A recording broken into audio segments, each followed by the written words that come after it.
Last video में हमने central processing unit यानी सीपीयू के बारे में डिस्कस किया था।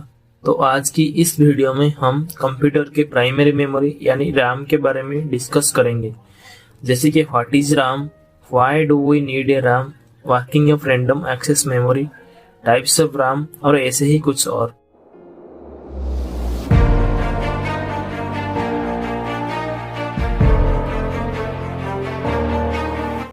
तो सबसे पहले कंप्यूटर में टू टाइप्स के मेमोरी होते हैं, प्राइमरी मेमोरी और सेकेंडरी मेमोरी।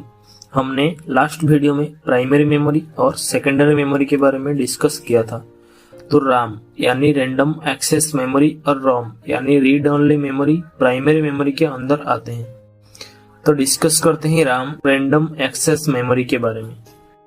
तो रैम एक डिवाइस है जो कि हमारे द्वारा यूज किया गया प्रोग्राम्स और उनके एक्टिविटी को स्टोर करके रखता है, सो दैट कंप्यूटर का प्रोसेसर उनको क्विकली एक्सेस कर पाए। RAM is the main memory of a computer, यानी रैम ही एक कंप्यूटर का मेन मेमोरी होता है, यानी कि ये कोई भी स्टोरेज डिवाइस जैसे कि एसएसडी या फिर एचडीडी से कहीं ज्यादा फास्ट होता है। Random access memory is volatile, यानी कि रैम में जो चीजें स्टोर होती है वो परमानेंट नहीं होता। अगर हम पावर ऑफ कर दें या फिर कंप्यूटर को फिर से रिस्टार्ट कर देंगे तो सारे डाटा रैम से वेनिश हो जाता है। That means data is retained in a RAM as long as the computer is on, but it is lost when the computer is turn off. When the computer is rebooted, the OS and the other files are reloaded into RAM, usually from an HDD or SSD. तो जब computer restart होता है तो फिर से OS और जितने भी यूजफुल फाइल्स है RAM में रिलोड होते हैं। अब देखते हैं फंक्शंस ऑफ RAM। जैसे कि हमने देखा, because of its volatility RAM can not store permanent data. RAM को हम एक पर्सन के शॉर्ट टर्म मेमोरी के साथ कंपेयर कर सकते और एक हार्ड डिस्क को हम उसका लॉन्ग टर्म मेमोरी के साथ कंपेयर कर सकते हैं। शॉर्ट टर्म मेमोरी हमेशा इमीडिएट वर्क के ऊपर फोकस करता है, but it can only keep a limited number of fact view at any one time. लेकिन ये सिर्फ कुछ ही लिमिटेड डाटा एक समय में स्टोर कर सकता है, और जब उस पर्सन के शॉर्ट टर्म मेमोरी फुल हो जाता है तो वो फिर से उस लॉन्ग टर्म मेमोरी में स्टोर्ड फैक्ट्स के साथ रिफ्रेश हो जाता है। ठीक ऐसे ही एक कंप्यूटर भी काम करता है। अगर कंप्यूटर का रैम यानी रैंडम एक्सेस मेमोरी फुल हो जाता है तब कंप्यूटर को हार्ड डिस्क या फिर एसएसडी में स्टोर्ड डाटा को एक्सेस करना पड़ता है, फिर से रैम इस न्यू डाटा से फिल हो जाता है। तो अब देखते हैं रैम काम कैसे करता है। तो रैम कंप्यूटर की किसी भी स्टोरेज लोकेशन से डाटा को एक्सेस कर सकता है, इसलिए इसको हम रैंडम एक्सेस मेमोरी भी कहते हैं। तो रैम हमेशा डाटा को बाइनरी यानी 0 या फिर 1 की फॉर्म में स्टोर करके रखता है। हम रैम को कुछ बॉक्स के कलेक्शन के साथ कंपेयर कर सकते हैं जो कि सिर्फ 0 या फिर 1 को स्टोर कर सकते हैं। तो हर एक बॉक्स का एक एक यूनिक एड्रेस होता है।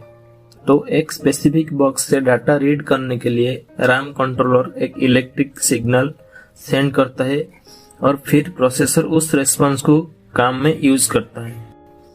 तो रैम हार्ड डिस्क या फिर एसएसडी से छोटा होता है और इसका डाटा होल्डिंग कैपेसिटी भी एक हार्ड डिस्क से काफी कम होता है। अगर हम एक कंप्यूटर की बात करते हैं तो उसमें अगर 8 गीगाबाइट का रैम है तो उसमें 2 टेराबाइट तक हार्ड डिस्क हो सकता है। तो अब डिस्कस करते हैं टाइप्स ऑफ रैम के बारे में।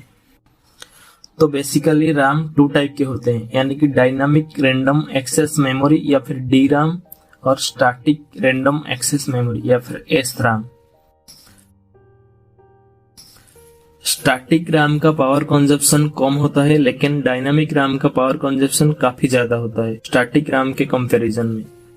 स्टैटिक रैम का मैन्युफैक्चरिंग कॉस्ट काफी ज्यादा होता है, जबकि डायनामिक रैम का मैन्युफैक्चरिंग कॉस्ट कम होता है। स्टैटिक रैम का डाटा एक्सेस स्पीड कहीं ज्यादा होता है डायनामिक रैम के कंपैरिजन में, लेकिन डायनामिक रैम का डाटा एक्सेस स्पीड थोड़ी सी कम होता है। स्टैटिक रैम कम हीट जनरेट करता है, लेकिन वहीं पर डी रैम या फिर डायनामिक रैम ज्यादा पावर लेता है और ज्यादा हीट भी जनरेट करता है।